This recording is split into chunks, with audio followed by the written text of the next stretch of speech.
Dios les continúe bendiciendo. Vamos a orar.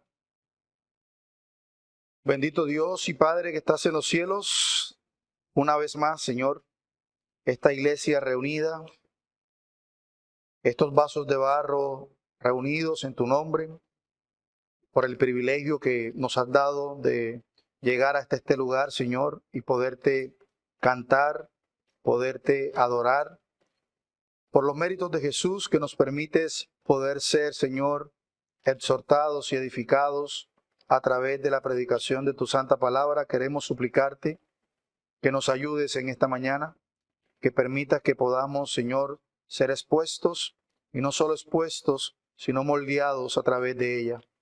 Por favor, regálanos de tu guía, de tu sabiduría, para que podamos comprender tu palabra y poderla poner por obra, Señor. Que tu gracia hoy sea derramada sobre nuestros corazones para que podamos de una manera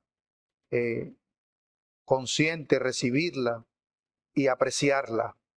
Oh Dios, no tengas en cuenta mis limitaciones y te ruego que por favor bendigas a tu iglesia en esta mañana. Te lo ruego, Padre, por los méritos suficientes de nuestro Señor Jesucristo. Amén y amén. Continuamos, mis hermanos, con esta pequeña serie sobre el libro del Éxodo. En esta mañana nos concierne estudiar de los versículos 21 al 24. ¿Se escucha bien atrás? Sí. De los versículos 21 al 24 de Éxodo. Y en estos capítulos, hermanos, vamos a encontrar una serie de leyes y de reglamentos dados por Dios a Moisés. ¿Para qué? Para el bienestar y la gobernabilidad del pueblo de Israel como teocracia. No son solo reglas a seguir, son una manifestación, como lo veremos más adelante, de la santidad y la justicia de Dios. Es un reflejo de su cuidado y del amor que Él constantemente muestra a su pueblo. Ya fue expuesto por varios hermanos y el domingo pasado tuvimos el privilegio de estudiar todo lo concerniente a la ley moral. En estos versículos se nos van a dar una serie de leyes civiles y también algunas leyes ceremoniales que fueron dadas por Dios al pueblo de Israel para de alguna forma tener regulaciones que le ayuden al diario vivir. En primer lugar, vamos a comenzar con el capítulo 1, versículos del 1 al 11, donde encontramos una serie de leyes sobre los siervos. Quiero que vaya conmigo a Éxodo capítulo 21 y vamos a leer solo los 3 versículos. Éxodo capítulo 21, versículos del 1 al 3, y por favor cuando lo encuentre se coloca sobre sus pies para que honremos la palabra de Dios. Éxodo capítulo 21, versículos del 1 al 3. Dice la bendita palabra de Dios. Recuerden el contexto, ¿no? Luego de Éxodo 20, donde le da la ley moral, el decálogo, luego viene y les dice: estas son las leyes que les propondrás. Si comprares siervo hebreo, 6 años servirá, mas el 7º saldrá libre de balde. Si entró solo, solo saldrá. Si tenía mujer, saldrá él y su mujer con él, etcétera, etcétera, etcétera. Y seguiré continuando. Por favor, pueden tomar asiento. Este capítulo 21 nos habla sobre las leyes, sobre los siervos hebreos y cómo debían ser liberados después de un largo periodo de tiempo de servicio. Aunque es fácil, de alguna forma, hermanos, juzgar las leyes desde una perspectiva contemporánea, es importante también y es esencial también que las entendamos en su contexto cultural, en su contexto histórico.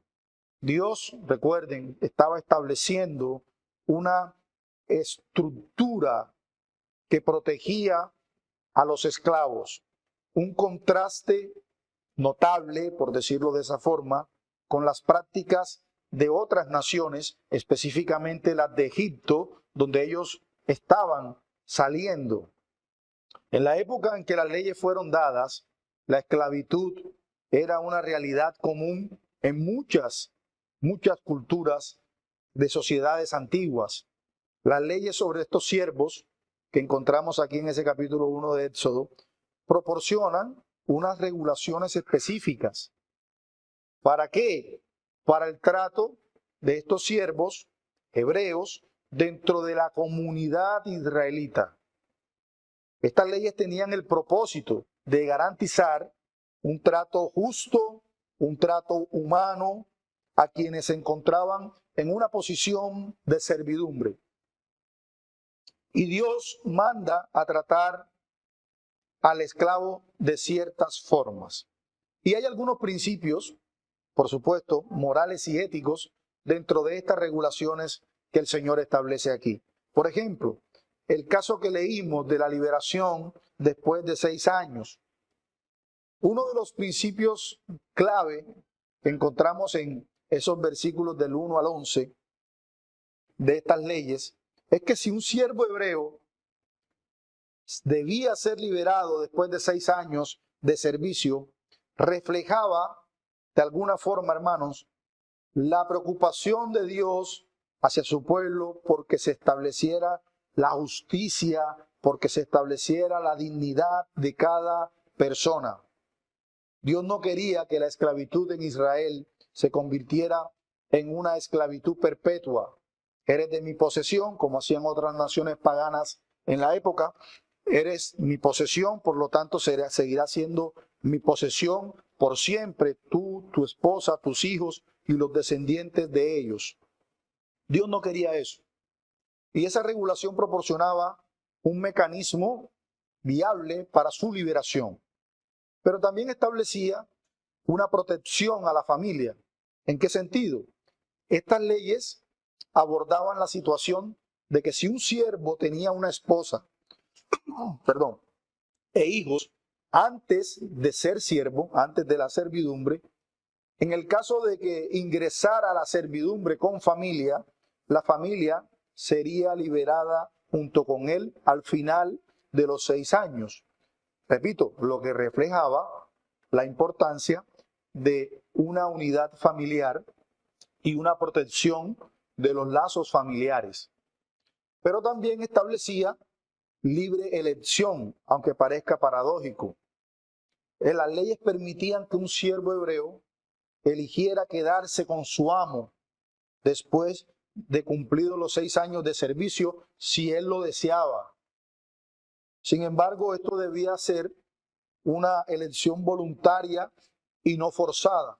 Recuerde que después de eso él sería libre, lo cual simboliza de alguna manera, mediante un rito en el que se perforaba la oreja del siervo en la puerta, indicando su compromiso voluntario. Esa persona era reconocida como una persona que deseó voluntariamente seguir sirviendo a su amo, no de una manera forzada luego del cumplimiento de su servidumbre durante los 6 años.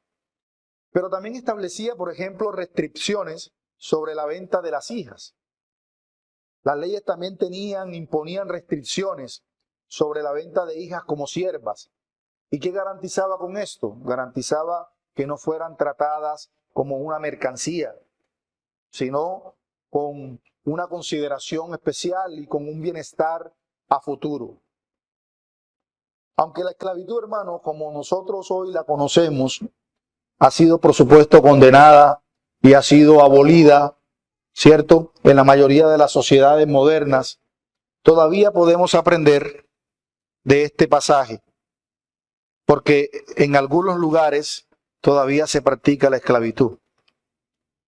Es un recordatorio, hermanos, de que Dios valora, por supuesto, la dignidad humana y nos llama a tratar a todos con justicia y con amor, pues fuimos hechos a su imagen y semejanza. De manera que estas leyes sobre los siervos, que repito es el tema central del capítulo 21, revela la preocupación de Dios por la justicia, por la dignidad de todos los hombres, incluso aquellos que están en una posición menor, en una posición de servidumbre. Y establecen principios morales, principios éticos que enfatizan la liberación, que enfatizan la protección de la familia, que enfatizan la libre elección y el trato humano en un contexto en que la esclavitud, por supuesto, era común. Y estos principios continúan siendo relevantes el día de hoy. Recordemos la importancia de nosotros de tratar a todos los seres humanos con dignidad y con justicia. Así que en nuestra vida cotidiana, a manera de aplicación, debemos siempre preguntarnos, ¿será que nosotros sí tratamos a los demás con dignidad? ¿Sí tratamos a los demás con respeto, independientemente de su estatus, de su posición, de su estrato, de su condición? Es la pregunta. ¿En verdad lo hacemos? ¿Tratamos a los demás con dignidad y respeto más allá de la posición que pueda tener? Bueno, en segundo lugar, luego de ver lo que son las leyes concernientes a los siervos, las leyes sobre la violencia la vamos a ver desde el capítulo 21, 12 hasta el 27. Dice el versículo 12, por ejemplo: el que hiere a alguno, haciéndole así morir, él morirá. Mas el que no pretendía herirlo, sino que Dios lo puso en sus manos, entonces yo te señalaré un lugar al cual él ha de huir. Pero si alguno se ensoberbeciere contra su prójimo y lo matare con alevosía, de mi altar lo quitarás para que muera. Es interesante los versículos porque, por supuesto, si hay algo en lo que nosotros hoy como sociedad estamos acostumbrados es a ver asesinatos, es a ver homicidios. Y por supuesto se desprenden investigaciones de cuáles pueden ser las causas. Pero hay principios dados por Dios incluso desde la antigüedad y lo vemos claramente expuestos aquí. Dios establece claramente la santidad de la vida humana. Vemos aquí en estos versículos la ley, por ejemplo, del ojo por ojo y diente por diente. Eso tenía un propósito en su momento. Era que limitar la venganza,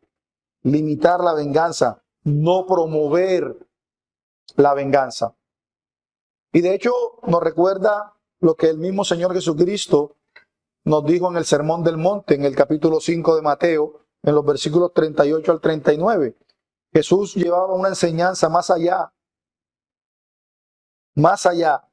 instalando a sus seguidores a no resistirse al malvado.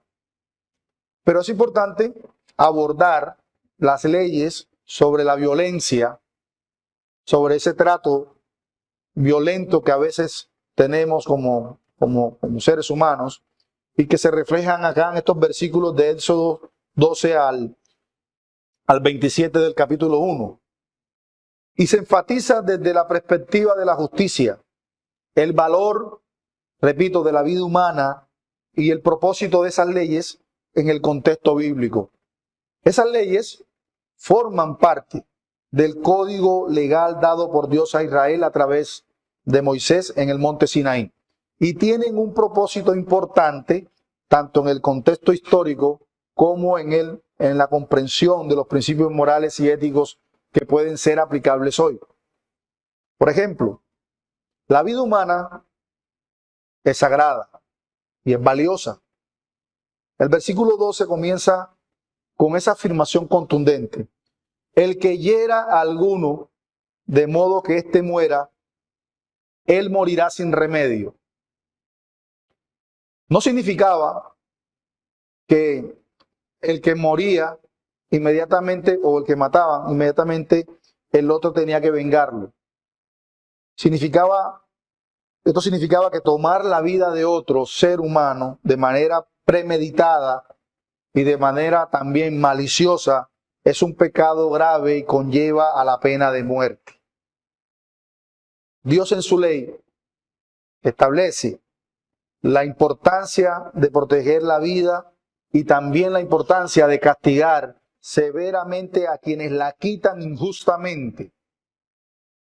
Además de la pena de muerte por el asesinato premeditado, estas leyes también abordan otras formas de violencia y establecen también principios de justicia y de compensación cuando se vieran envueltas en ella. Por ejemplo, en los versículos 18 y 19 se menciona un incidente en el que dos personas que están peleando, una resulta herida, pero esa persona no muere. El responsable de la lesión debe compensar a la víctima por la consecuencia de su acción, lo que refleja, hermanos, por supuesto, de parte de Dios la preocupación. ¿Por qué? Por la justicia y por la reparación de los daños causados. Estas leyes también de alguna forma protegen la autoridad parental y la unidad familiar. Por ejemplo, en los versículos 15 al 17, establece la pena de muerte para aquellos que maldigan o hieran gravemente a sus padres. Sí, ¿escucharon bien? Todo aquel que maldecía o hería, levantaba su mano contra sus padres, Dios establecía pena de muerte para ellos, buscando, por supuesto, repito, proteger la autoridad parental y proteger la unidad familiar. Y nos muestra la importancia de que Dios atribuye el honor y el respeto hacia los padres, así como la preservación, repito, de esa estructura familiar. Entonces es importante notar que estas leyes también tienen en cuenta las circunstancias específicas para cada caso. Por ejemplo, en el versículo 13 se menciona que si alguno mata a otra persona sin acechanza, sin malicia, se le iba a proporcionar un lugar seguro para que esa persona huyera. Lo que indica que no todos los homicidios son considerados igualmente graves. Y es un dato importante. Aunque la justicia es esencial, hermanos, también se nos llama a mostrar misericordia, se nos llama a mostrar gracia. Y ahora, también nos deja exhortaciones. Por ejemplo, buscamos nosotros, cuando nos hacen mal, buscamos el camino de la reconciliación o el camino de la paz. Buscamos de alguna manera venganza en mano propia, o simplemente también tratamos de glorificar al Señor mostrando misericordia y gracia, tratando de, a pesar de todas las cosas, reconciliarnos y buscar la paz. Y son datos interesantes que no son ajenos a nosotros. Cualquiera de nosotros se puede ver envuelto en situaciones así, donde alguien mata a un familiar, ¿cómo reaccionamos?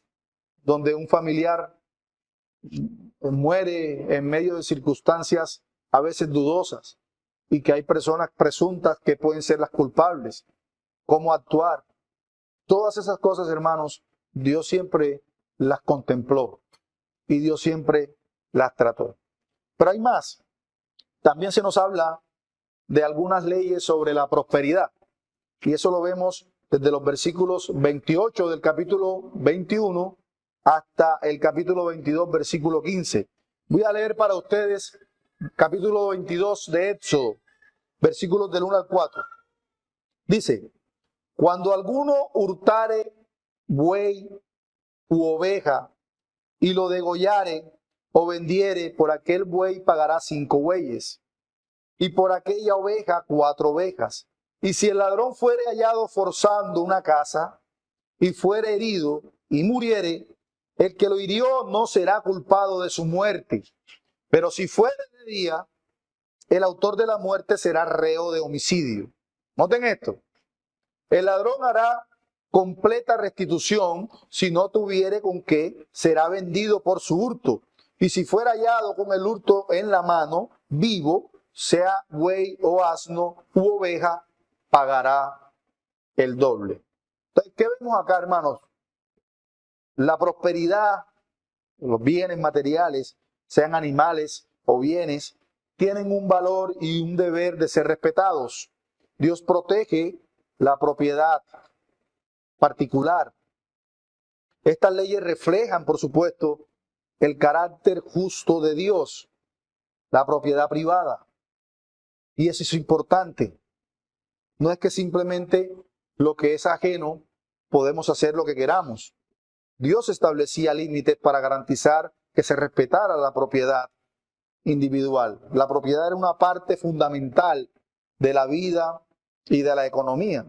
Hermanos, la posesión y el uso adecuado de la propiedad que Dios da era cuestión crítica para la sociedad israelita.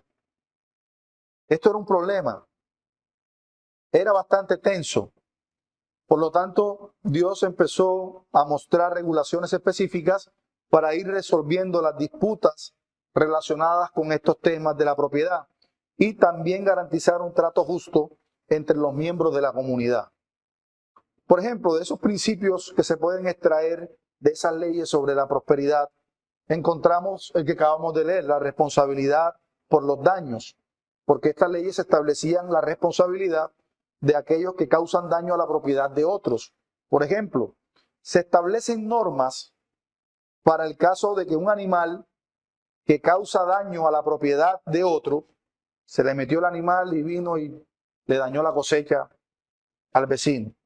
Se enfatizaba la importancia de la responsabilidad del dueño de ese animal para tener que compensar a el que sufrió la agresión. Así que se enfatiza de alguna manera la responsabilidad personal y la necesidad de compensar a la víctima por las pérdidas sufridas. Y eso es un principio importante, muy importante. No es simplemente que ese animal se metió, no es culpa mía, yo acaso pienso por el animal, pero si este es de tu posesión, pues es tu responsabilidad. Pero también enseñaba o establecía el principio del cuidado a la propiedad ajena. Se aborda, por ejemplo, ese tema que acabamos de leer de los versículos del 1 al 4. Aborda el tema del robo y del vandalismo. Los ladrones se metieron a la casa. Y se establece la obligación de restituir al que ha sido robado y también de compensar los daños causados por esa propiedad ajena. ¿Y qué refleja esto? La importancia de tratar la propiedad ajena, la propiedad de los demás, con sumo respeto y cuidado. A Dios sí le importa eso. Vemos, por ejemplo, en nuestros días casos donde invaden tierras y simplemente se posesionan en ellas. Y son mis tierras y de aquí no me saca nadie. Hace poco vimos un caso muy triste sobre ese tema. Y a diario lo vemos acá en Barranquilla, donde muchas personas se meten a los predios que tienen dueño y simplemente se instalan y simplemente quieren establecer que son exigir que son de ellos y sin, por supuesto, el más mero respeto por la propiedad ajena. Pero Dios también se preocupaba por esto y se preocupa por esto y también establecía los principios de la compensación por los daños, porque abordan estas leyes también esas situaciones en las que el daño resulta en la pérdida a veces de la propiedad. Se establecen entonces principios de compensación, una compensación justa, asegurando que la víctima sea restaurada de manera adecuada por lo que perdió. Pero también incluso establecen reglas sobre los préstamos y sobre el cuidado del prójimo. Porque también el tema de los préstamos, hermanos, y de la devolución de los bienes prestados, era un tema que Dios también reguló. Él enfatiza la importancia de la honestidad, de la integridad en las relaciones comerciales y del cuidado del prójimo en situaciones de préstamo. Hermano, présteme. Y luego cuando le cobra, se molesta. Eso no es de Dios, usted me esté pidiendo lo que... Muchas veces encontramos eso dentro de la iglesia, lamentablemente. Y es triste. De hecho, el Señor Jesucristo, el apóstol Pablo, perdón, en Efesios capítulo 4, versículo 28, se nos anima a que debemos trabajar y a dar lugar y no demos lugar a robar, sino que trabajemos honestamente. Así que las leyes no solo regulan relaciones comerciales y las disputas sobre propiedad, sino que también promueven una sociedad que esté basada en la integridad, en el cuidado mutuo y en el cumplimiento de nuestras obligaciones. Así que desde una perspectiva bíblica y ética, estas leyes sobre la propiedad, sobre la prosperidad, el bien ajeno, nos enseñan importantes lecciones sobre la responsabilidad que tenemos cada uno individualmente y la importancia de tratar a los demás con respeto, con justicia en las transacciones, en las relaciones comerciales y demás. ¿Y por qué esto es importante? Porque refleja el corazón de Dios. El corazón de Dios que valora la integridad, que valora la honestidad en todas nuestras interacciones, todo lo que hagamos. Si usted es comerciante, Dios lo está viendo. Si usted es un trabajador que está haciendo cualquier otra labor, Dios lo está viendo, incluyendo las relaciones con la propiedad y los recursos materiales. Y en la actualidad nosotros, de hecho, que sí debemos siempre aplicar estos principios en nuestra vida, considerando la importancia de ser responsables en nuestras acciones, tratar a los demás siempre con la consideración en lo que hacemos, Así que esto nos recuerda, hermano, incluso nuestra fe, para qué hemos sido redimidos y tratar siempre a los demás, como el Señor Jesucristo nos enseñó en la regla de oro, como quisiera que nosotros lo tratáramos a ellos. Ahora, ¿cuál es, desde el punto de vista práctico, nuestra actitud hacia la propiedad ajena? Y esto no simplemente debe usted limitarse a pensar en una casa, en un terreno. Piense en todo en general, incluso en el tiempo del jefe. Cuando usted lo contratan en su trabajo, usted pacta un horario y usted se compromete con su jefe a que ese tiempo usted se lo debe a él. A cambio, usted recibirá una remuneración. Pero ese tiempo, incluso cuando nosotros no lo prestamos en debida forma, estamos robando. Estamos haciéndolo. Así que nuestra relación con Dios y con el prójimo, sí, la vemos siempre presente, incluso en nuestras relaciones. Valoramos y cuidamos nosotros lo que Dios nos ha dado. Respetamos lo que pertenece a otros. Esa es la pregunta. Ahora bien, continuamos. En los versículos 16 al 31 del capítulo 22, también encontramos leyes sobre la moralidad y leyes sobre la justicia social. Por ejemplo, voy a leer desde el versículo 16 al 18 del capítulo 22. Dice, si alguno engañare a una doncella que no fuere desposada y durmiere con ella, deberá dotarla y tomarla por mujer. Si su padre no quisiere dársela, él le pasará plata conforme a la dote de las vírgenes. Miren el versículo 18. A la hechicera no dejarás viva. Ya tratando otro tema. Hermanos, a veces pensamos que hay situaciones en las que de pronto no se le da mucha importancia de parte de Dios y estamos completamente equivocados. Dios tiene en cuenta absolutamente todo. Y los estándares altos de moralidad que Dios estableció a su pueblo y aboga por el cuidado de los vulnerables en la sociedad eran imperantes. Estas leyes proporcionaban regulaciones específicas para garantizar, repito, un trato justo, un trato ético entre los miembros de la sociedad israelita y promover un sentido de responsabilidad hacia los más vulnerables. Por ejemplo, dentro de los principios que podemos establecer en esos capítulos, la protección de la dignidad de la mujer. Ese capítulo, esos versículos que leímos sobre la doncella que era tomada y luego no se querían casar, se aborda ese tema de reducir, de seducir a una virgen en ese entonces, y luego la persona pretendía burlarse de la virgen. La ley establece la responsabilidad del hombre que sedujo a una joven a casarse con ella, que debe garantizar su bienestar. Refleja la importancia de la protección, de la dignidad y de los derechos de la mujer dentro de la sociedad.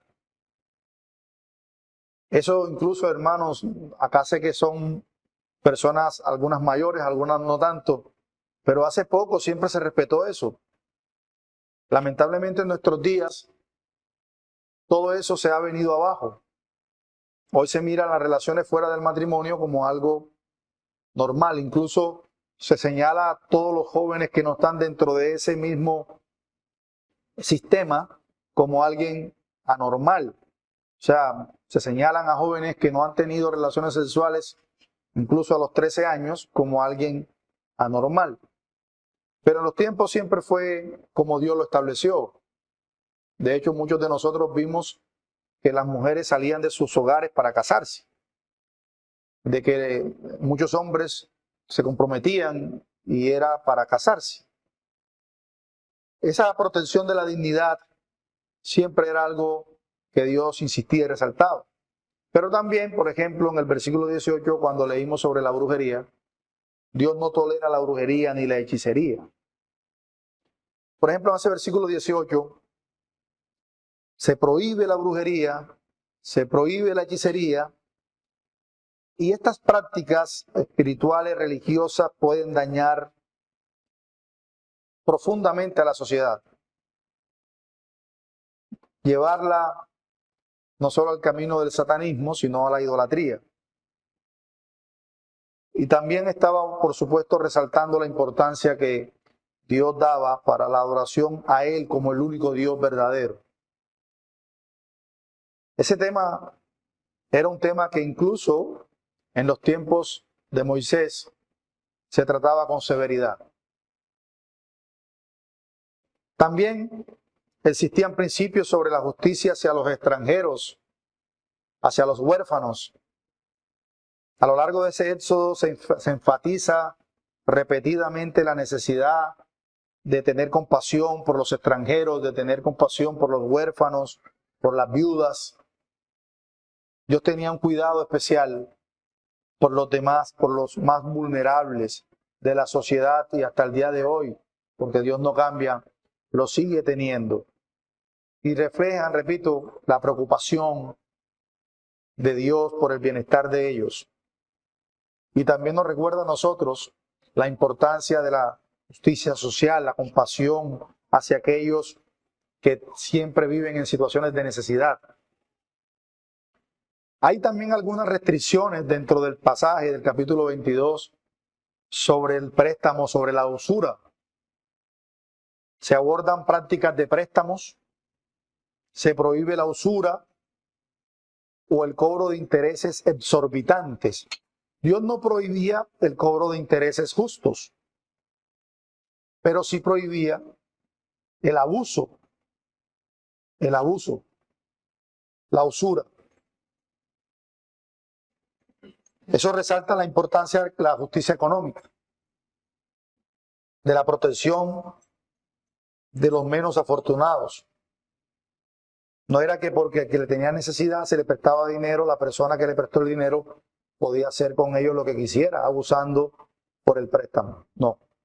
Habían restricciones y habían leyes para lo mismo. Por ejemplo, lea conmigo el versículo 25 al 27 del capítulo 22.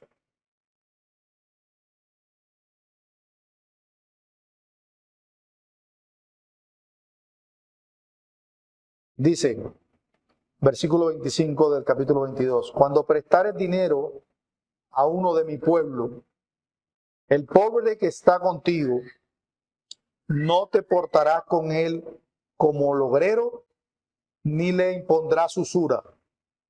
Si tomares una prenda si tomares sin prenda el vestido de tu prójimo, a la puesta del sol se lo devolverás, porque solo eso es su cubierta, es su vestido para cubrir su cuerpo. ¿En qué dormirá? Y cuando él clamare a mí, yo le oiré, porque soy misericordioso. Entonces vemos el tema importante de la usura. Me quedan 5 minutos.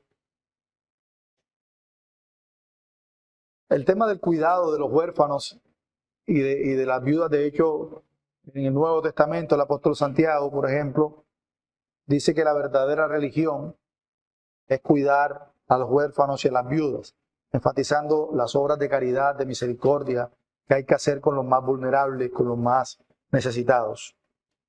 Y este tema, manera de aplicación, hermanos, no solo trata de evitar ciertas acciones, sino de fomentar, repito, justicia, compasión, misericordia entre nosotros. Enfatizan protección de dignidad. Ya para ir terminando, que ya el tiempo es bastante corto, del capítulo 23, dentro de los primeros 20 versículos, se habla sobre las leyes de santidad y de adoración. Esto más enfocado al tema de las leyes ceremoniales. Por ejemplo, en el versículo 12 del capítulo 23 se habla del Sabbat. Dice, 6 días trabajarás y el 7º día reposarás, para que descanse tu buey, tu asno, y tome refrigerio el hijo de tu sierva y el extranjero. Todo lo que os he dicho, guardadlo. Y nombre de otros dioses no mentaréis, ni se oirá de vuestra boca. Entonces vemos el establecimiento, obviamente la reafirmación de lo que el Señor había hecho en Éxodo 20 sobre el tema del día del reposo, el Shabbat, y las festividades. No eran solo rituales en ese momento, eran momentos para recordar, para celebrar la obra de Dios, la santidad de era una característica esencial en la relación entre el pueblo de Israel y Dios. Y por supuesto, Él los había elegido como un pueblo especial y les dio leyes para vivir de manera que reflejaran, obviamente, su carácter de santidad. Y esos principios espirituales y éticos lo vemos claramente también en el capítulo 23. Vemos, por ejemplo, el tema del Shabbat, que hacía alusión, por supuesto, al descanso sabático, para que las personas siempre recordaran ese tema. No vamos a entrar en discusiones sobre la vigencia, la no vigencia, sobre el cambio de día, etcétera, etcétera.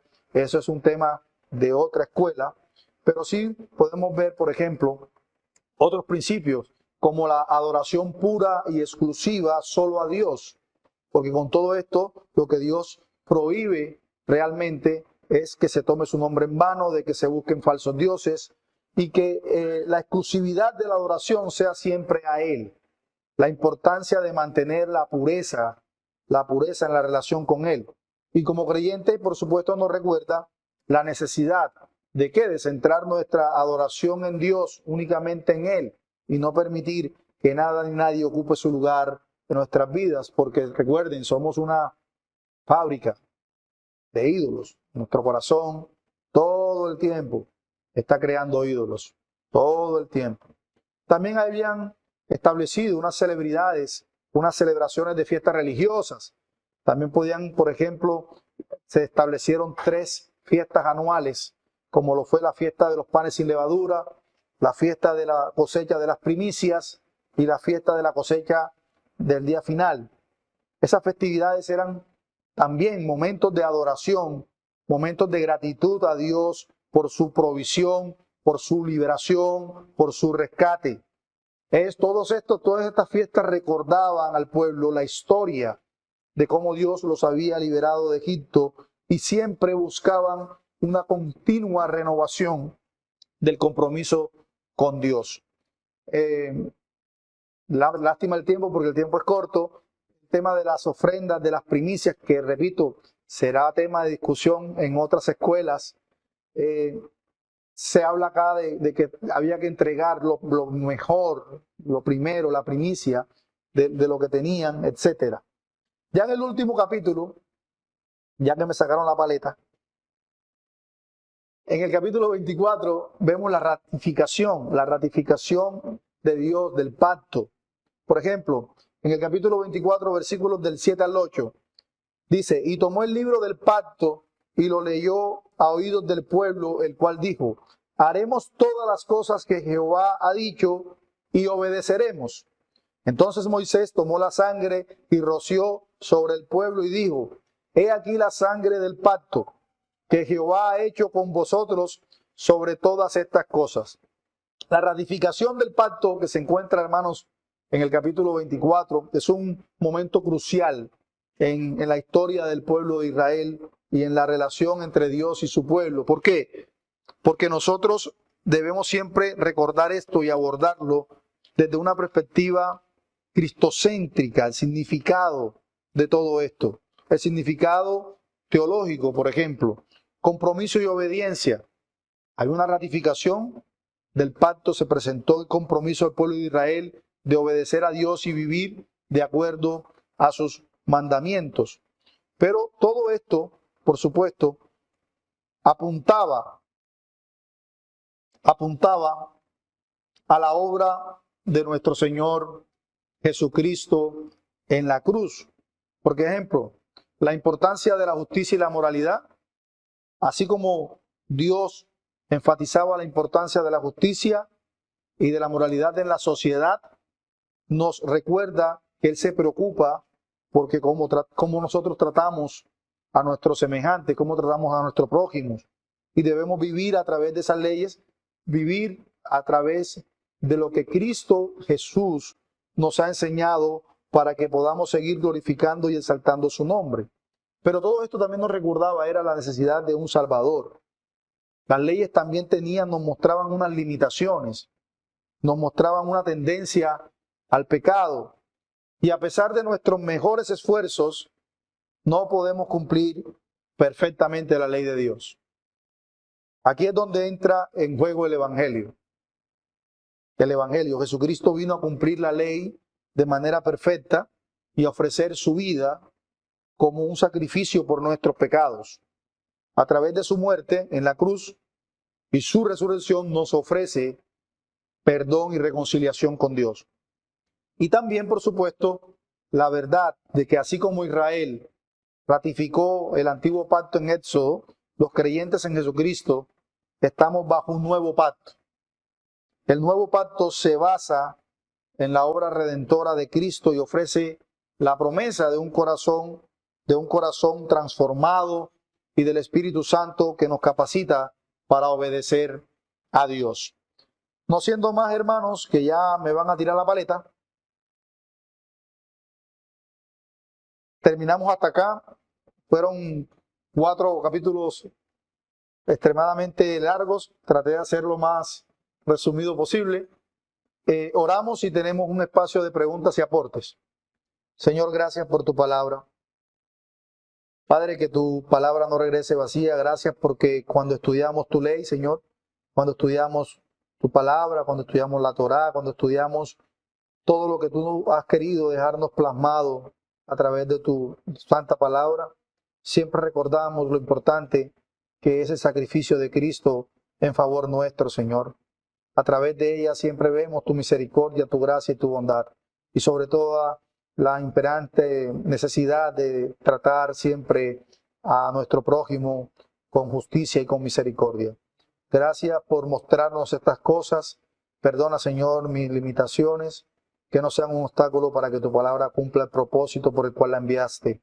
Te damos toda la gloria y la honra en el nombre de Jesús. Amén y amén. Preguntas y aportes. Buenos días a todos, hermanos. Mirando todo lo que usted ha hablado acerca de las leyes que Dios instituyó para el cuidado del pueblo, vemos que realmente Colombia no cumple estos mandatos. ¿Por qué? No sé, no te entiendo. No, sobre las leyes que están establecidas, que Dios dejó para cuidar el pueblo, si nos vamos a mirar Si nos vamos a mirar, aquí en Colombia la Biblia no se está cumpliendo, o sea, Dios está por fuera del estrado judicial. ¿Por qué? Porque habla de la ley de la restitución, de usuras, y si se ponen a dar cuenta, los bancos tienen unos altos intereses, las usuras, todas esas cosas.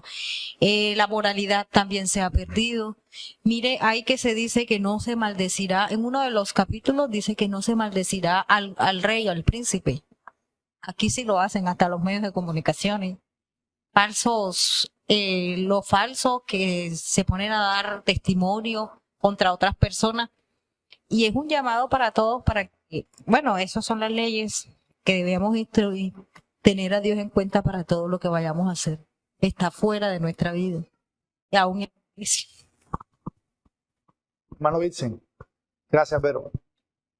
Buenos días. ¿Se oye? Lo que pasa es que también debemos tomar en cuenta que no estamos en la teocracia de Israel. Es decir, hay un punto en donde para nosotros, cuando nos acercamos a Éxodo o el Pentateuco en general, hay cosas que nos son extrañas, que nos importa a nosotros hablar de bueyes, de cabras y todo eso. Hay un punto en donde por supuesto que hay un espíritu allí, un sentido que para nosotros nos es útil, pero que no todo puede ser aplicable. Por ejemplo, en las mismas leyes israelitas, la usura, o sea, la imposición de intereses, se prohíbe para las personas entre el pueblo, es decir, para el pueblo de Dios. No se prohíbe para personas que no son pueblo de Dios. Imaginémoslo ahora. En cierto sentido, se prohibiría, si tratamos de trasladar esta ley a nuestra comunidad cristiana, se prohibiría que entre hermanos, entre cristianos, se cause este tipo de cosas, se cause intereses. No se prohibiría que yo cobre intereses a personas del mundo. Entonces, eso hay que aclararlo. Sí. Ahora, por otro lado, ¿cuál es el principio? Como dicen los estudiosos, ¿cuál es el espíritu de la letra en este caso? El espíritu de la letra es que el Señor, en estas leyes en Israel, lo que quería garantizar, como decía el pastor Gerley, era la justicia social. Es decir, que en busca de mi beneficio, yo no empeore la situación del otro. O sea, si el otro está en pobreza y me pide por alguna incidencia que tenga en su vida, yo no puedo causar un empeoramiento de su situación de pobreza para hacerlo más pobre, sino que yo debo ayudarlo. Por supuesto, él me debe pagar, porque en la Biblia también está lleno de maldiciones contra los que no pagan. Llama impíos a los que piden prestado y no pagan. Proverbios dice, el impío pide prestado y no paga. Entonces, por supuesto que debemos ver ambas cosas. El que pide prestado diciendo, este es mi hermano, yo sé que él no me va a cobrar, es un impío, es un maldito también. Entonces, ambas cosas hay que verlas, hay que saber distinguir también qué es apropiado para la teocracia y qué es apropiado para la situación que vivimos hoy. Por ejemplo, la cuestión de los príncipes. ¿Es la honra que se le da a los príncipes necesaria siempre? Es decir, a los dirigentes. Sí. ¿Es la misma que se daba en el pueblo de Israel? Ahora, en las naciones impías, no. Porque cuando estamos hablando de los principales del pueblo de Israel, estamos hablando de individuos dirigidos y puestos por Dios. Como en el reinado de Israel, eran puestos por Dios. No es lo mismo el presidente de Colombia, Estados Unidos, de México, de lo que sea, que ya no están en teocracias, que son puestos por hombres y que en sus fallas tiene que haber entes acusadores. Claro, cada quien guardando el respeto de la dignidad, como hablaba el pastor, de la dignidad humana que todo el mundo merece, no el príncipe, todo el mundo. Y además, guardando también que en nuestras sociedades republicanas de hoy hay entidades encargadas también de auditar a esas personas, cada quien guardando su posición en la sociedad. Cierro diciendo que cuando nos acercamos a estos textos en la Biblia, es importante ver analógicamente para qué se decía en ese momento y cuál es el espíritu de la letra que sirve de modo que yo aplique ese principio hoy, como acabo de hacer con el préstamo, como se puede hacer con la esclavitud o como cualquier otra cosa. Gracias, Vincent. Nuestro querido hermano.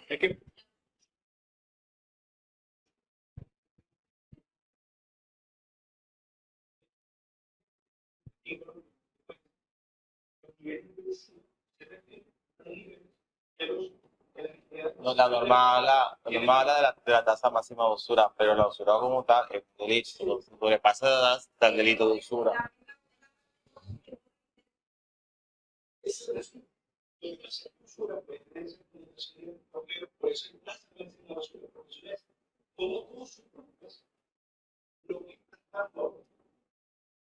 como digo, no está prohibido, sino solamente entendimiento. De todas formas, el principio es pero no se gracia, no estamos hay que buscar el principio de caridad, de misericordia, pero no nos Sí, por ejemplo, si quisiera trabajar simplemente tendría que tener claro, podría tener claro, no puedo tener claro. exacto.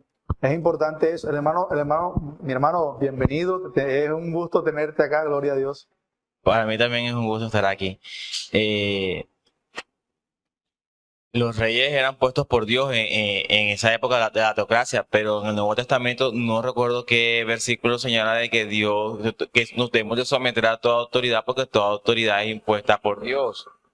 Entonces, nosotros nos debemos a nuestras autoridades, Sí. aunque sean impías, Sí. porque Dios fue el que permitió que esa persona tuviera ese gobierno. O sea, Dios es el que permite tanto el gobierno malo como el gobierno bueno. Obviamente que cuando esa persona sobrepasa las leyes civiles, debe de ser juzgada, pero aunque sea un mal gobernante, nosotros tenemos el deber de someternos a ellas. Sí, es cierto.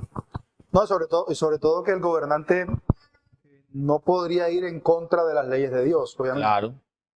Hay una cosa importante que dijo Itzin, y yo quiero mencionarlo de pasito por arriba porque no hay tiempo. Hay muchos hermanos, se llaman reconstruccionistas, ya sé que aquí varios ya están relacionados con ellos, y que buscan a como de lugar que todas las leyes del Antiguo Testamento dadas por Dios al pueblo de Israel sean aplicables al pueblo hoy, incluso viviendo en países como Colombia o cualquier otro país que tiene su legislación propia. Exacto. Por eso es importante lo que dijo Witzen. Si bien es cierto, obviamente las leyes civiles que Dios entregó al pueblo de Israel son importantes y marcaban una ruta de la problemática, incluso del contexto interno en el que el pueblo en ese momento estaba. Y sirve de alguna forma, en muchos de ellos, ese espíritu de la ley para poder usarlo de principios. De hecho, se ha hecho, como por ejemplo la Constitución de los Estados Unidos de América fue construida básicamente con muchos de los principios de la ley de Dios. Pero es cierto también que no todo lo que está allí y que en ese momento se mandó debe ser obligatorio cumplimiento para las sociedades hoy. Eso es importante que nosotros lo entendamos. Por ejemplo, el común, el que a las mujeres que encontraran en adulterio tenía que ser apedreada y morir apedreada.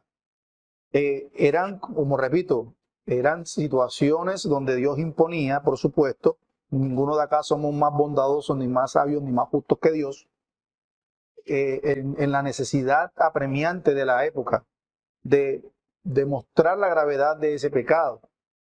Pero están los colombianos, por ejemplo, bajo la legislación obligados a que si una mujer se encontrada en adulterio, llegar y apedrearla. No. Nosotros, bajo el nuevo pacto, no estamos bajo una ley teocrática. Nosotros como cristianos tenemos la obligación de cumplir la legislación en el país en el que nos encontremos. O sea, nuestra obligación es cumplir la ley en donde estemos. ¿Sí me hago entender? Pero no estoy obligado a cumplir la ley de Israel. ¿Sí me hago entender? La ley civil. ¿Qué sí es de obligatorio cumplimiento para los cristianos y para todo el mundo? Pues la ley moral, pero no para salvación en el caso nuestro, sino para obediencia. Es una ley que sigue vigente y seguirá vigente perpetuamente. Pero la ley civil no, fue abolida.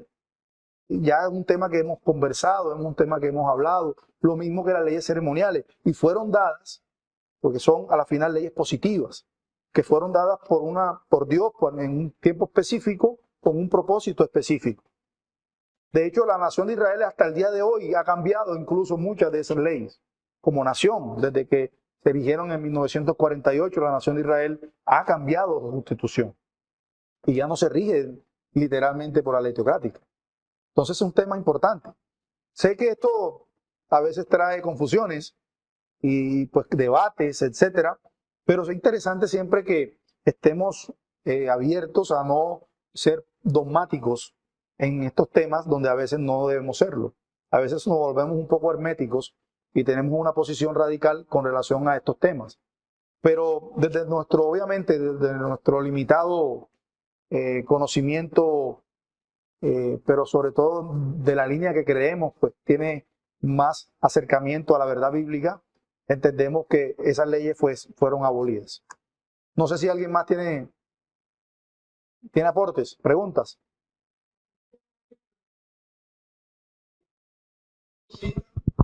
Y que lo dice ahorita, pastor, no hay nada que el Señor no, o sea, que digamos no le preste atención. Todo está bajo el monitoreo del Señor. Y las leyes terrenales son puestas por Dios, las autoridades terrenales, o buenas o malas, pero son puestas por Dios. Sí.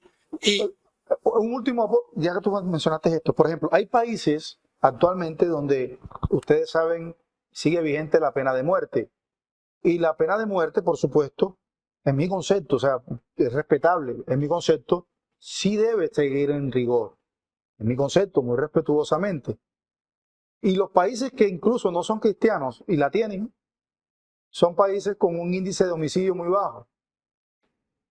Sé que suena pragmático, pero hay cosas que vemos claramente en la Escritura que en muchos países hoy pues abrazan y otros no.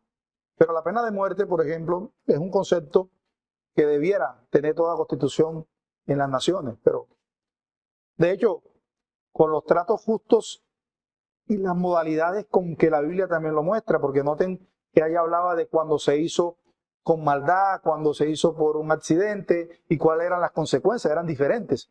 De hecho, la persona que se vio dentro de una situación donde mata a otra por accidente, esa persona no era de alguna manera dada como reo de muerte, etcétera. Perdón que te interrumpiera, Manuel. Y hay que ya llegar, o sea, nos damos cuenta que cuál es el mensaje, tratar de buscar la justicia, ser más justo. Mire esa persona que por X o Y motivo mata a otra persona, pero que no lo hace de manera premeditada. Mire lo que informa el Señor en la Sagrada Escritura. Va a un lugar y uno ve acá terrenalmente y dice, bueno, él ve ese lugar como para protección, porque el ser humano siempre es el mismo. Y yo me imagino que habrá deseo de venganza de esa persona que por un accidente, por algo que no fue premeditado, mató a otra persona. Entonces, la idea de esto es la justicia, ver la justicia de Dios y tratar al máximo nosotros, esforzarnos a ir a esa justicia. Sé que no vamos a llegar, pero debemos esforzarnos. Amén. Gracias, Mañe. Hermano Luis, hermano Jonathan, ¿tengo que decir algo?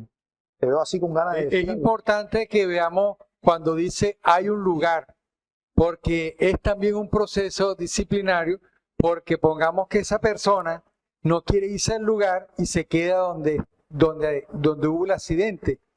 El causante morirá, pero la idea de que huya es también para que se refugie, pero también él mismo se contenga en un parámetro. Pero hay cosas como las que yo escuché ahorita, que la que debemos de ver. Todo esto Dios lo dio para un pueblo al cual lo estaba sacando de un mundo perdido. Y fue totalmente legislado para entrar a entender que era un pueblo escogido. Nosotros a veces no todas las cosas del Antiguo Testamento las podemos traer a colación al presente cuando los de afuera no son escogidos. Escogidos somos nosotros, los que nos apegamos a creer en Cristo. Entonces, cuando vemos a veces leyes, las injusticias sociales que pueden haber en un estado, ellas no debemos de desesperanzarnos porque ocurran, sino más bien confiar en Cristo y en su poder de que Él hará justicia, sea, por ejemplo, proveerá para esa persona lo que necesita a través, y no que caiga en un contexto de un interés desmesurado, pero Dios le da confianza al creyente de que en el contexto que Dios nos prometió, Él nos va nos va a cuidar.